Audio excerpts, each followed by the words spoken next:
Olha aí, pessoal, a turma do mercado financeiro, os Faria Limer, gente que já participou da gestão estatal da economia, tá todo mundo assustado com o governo Lula. Alguns estão até desesperados, eu diria, né? Trouxe aqui a opinião de dois especialistas na área. O primeiro deles aqui é o Carlos Kawal, que já foi secretário do Tesouro, inclusive o cara que entende desses assuntos fiscais por dentro das engrenagens do governo brasileiro, do Estado brasileiro, né?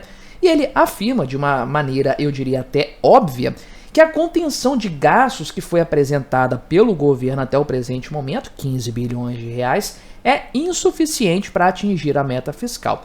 Quem poderia imaginar, né? Mas o pior realmente foi o que o senhor aqui, Luiz Stuhlberger, né, que é presidente aí da Verde Asset, que é um cara que fez o L, inclusive está profundamente arrependido, diga-se de passagem aí, né? Então, ele falou o seguinte, né, que se o PT continuar nessa história, nessa toada que ele está, R$ 5,60 o câmbio do dólar, vai dar saudade, né? A gente vai lembrar com nostalgia. Lembra naquela época que um dólar valia R$ 5,60, né? Bons tempos. Olha o tamanho do buraco que a gente se meteu, que essa galera aqui ajudou a gente a se meter, diga-se de passagem.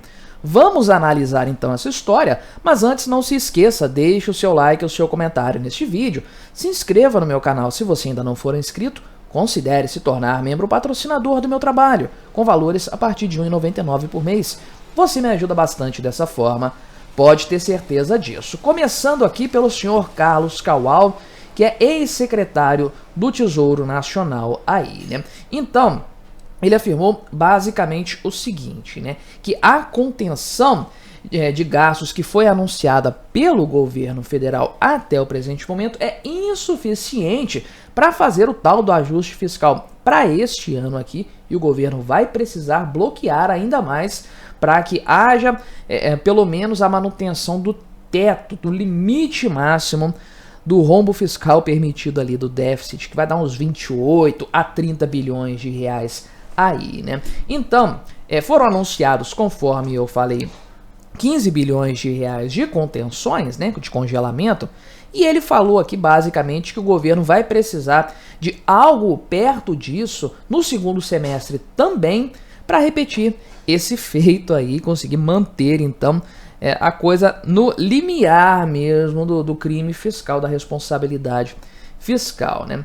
Então, ele afirmou aqui de forma bastante clara e previsível também, eu já falei sobre isso aqui no canal, que aquilo que foi contingenciado até o momento, os tais 15 bilhões aí, que é um valor enganoso, tá? Isso aqui serviu apenas para compensar parte da elevação da despesa obrigatória, que é a grande tragédia, no final das contas, do orçamento público brasileiro, né?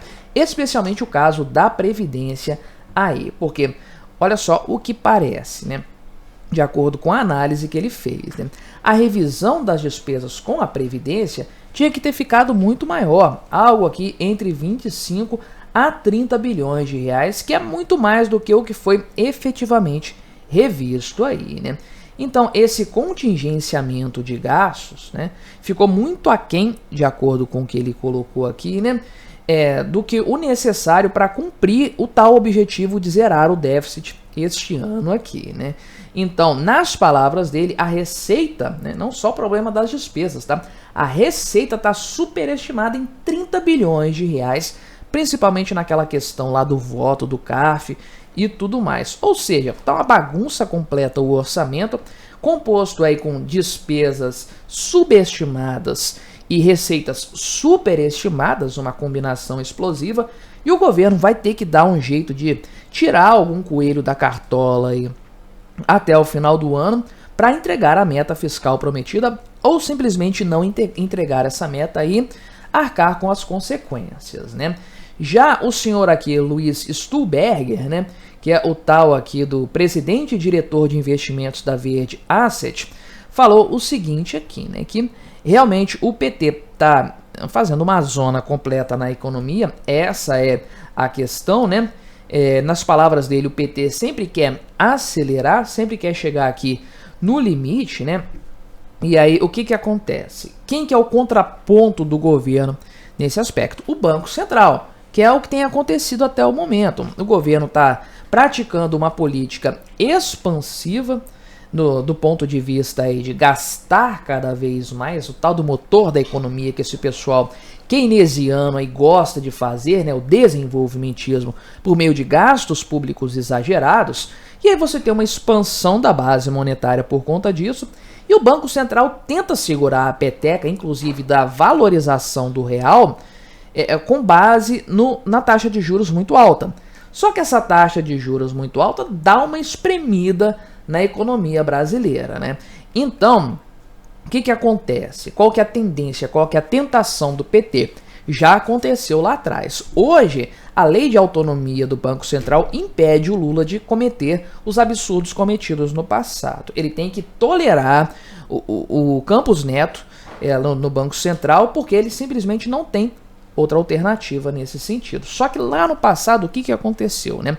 Quando o Banco Central começou a travar essa expansão monetária aí, a Dilma Rousseff colocou o Alexandre Tombini como presidente do Banco Central, um cara que abriu as pernas por completo para o governo, né? Um pau mandado completo do governo. E lá naquela época virou um desastre do cacete, né?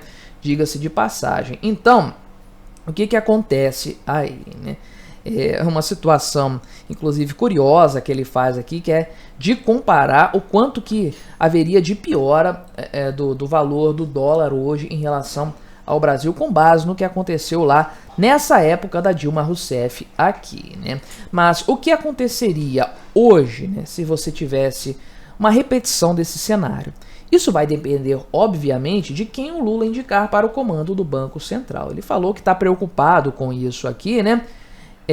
Mas ele diz que o Gabriel Galípolo, que está sendo colocado aí como um nome principal, não seria um grande problema e não seria um novo Tombini, né, que era chamado de Pombini, inclusive, lá, dada a sua subserviência, né?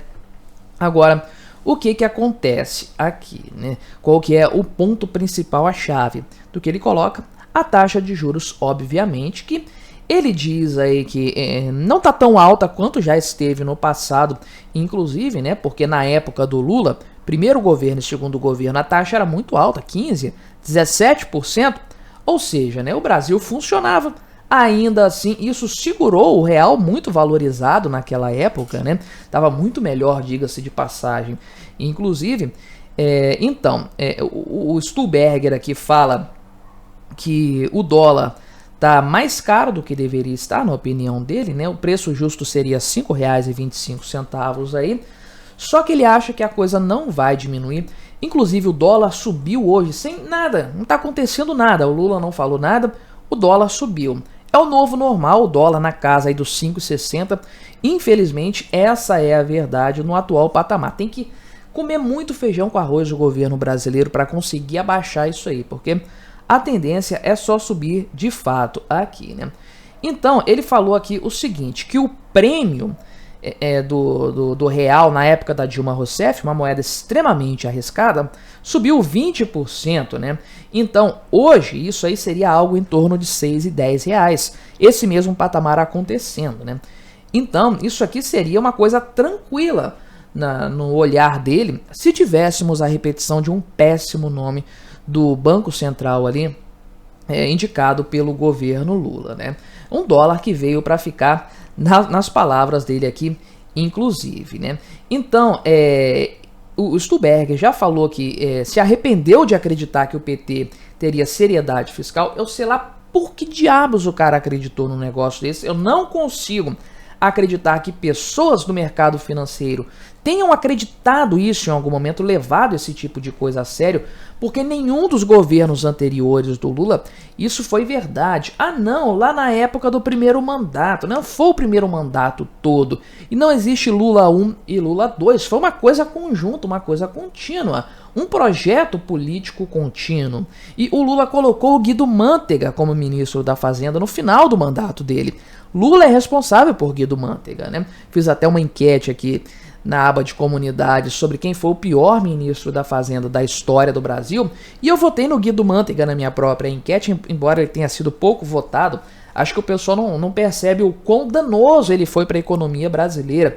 Ele criou uma mentalidade que destruiu o Brasil e fez com que nós passássemos pela famigerada década perdida. O Brasil tinha tudo para se tornar um país desenvolvido, mas a união do Guido Mantega com o Lula e principalmente com a Dilma Rousseff acabou com as chances do Brasil ser um país sério, um país realmente vencedor do ponto de vista econômico, né? Agora tá aqui o Faria Limer se queixando do que o Lula fez, né? Dessa mentalidade de gasto é vida. Ele falou que o arcabouço fiscal é uma peça de ficção. Realmente é evidente isso aqui e tudo mais, né? Que o governo Lula vai ser um desastre. Disso ninguém tem dúvidas, né? A grande pergunta que fica para mim duas grandes perguntas, né? A primeira eu já fiz: por que esse pessoal acreditou no governo Lula no primeiro momento, né? E a segunda pergunta é: será que o dólar vai bater esses R$7 ainda no mandato do Lula, de acordo com a profecia aqui, né? Com a ameaça, vamos colocar assim, do senhor Stuhlberger, né? Os próximos meses aí nos dirão a veracidade dessa previsão. Mas me diga aí o que você achou dessa minha análise. Colabore com o nosso debate. Se inscreva no meu canal se você ainda não for inscrito e até a próxima.